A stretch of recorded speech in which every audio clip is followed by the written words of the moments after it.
Happy Monday. I have returned from another flight lesson. It was pretty exciting this morning to be able to enter the hangar, and my flight instructor asked me to go ahead and take care of all the pre-flight check stuff myself.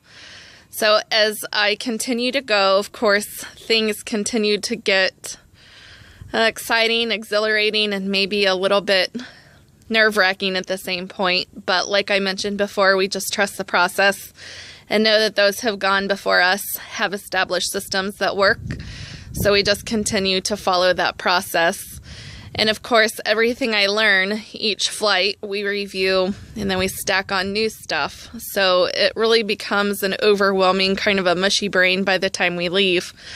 But in doing pre-flight checks this morning, last week, as I actually watched him do it, I knew I would have to do it myself, and of course I sort of questioned if I could. But I'm so grateful for the new healthy life we're living, because really I feel like without health we don't have anything. But I am so grateful for an ever-shrinking body, and yet at the same point being able to continue to put on muscle mass, because so many times as we lose weight, people focus on the weight, not so much the health, not so much losing the fat.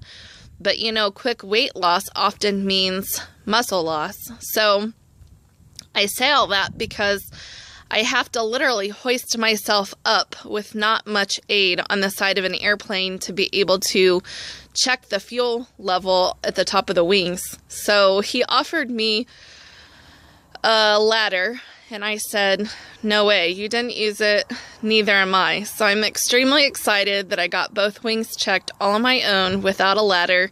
And when it's considerably rather high up in the air, I just felt really excited that I could balance myself with one arm and one leg until my other leg was up high enough to be able to do that. The other thing I wanted to share, I guess with all of that being said, as we start to learn how to stall the plane, it can get a bit nerve-wracking, but at the same point, all those processes are put in place, so we know how to recover and keep going.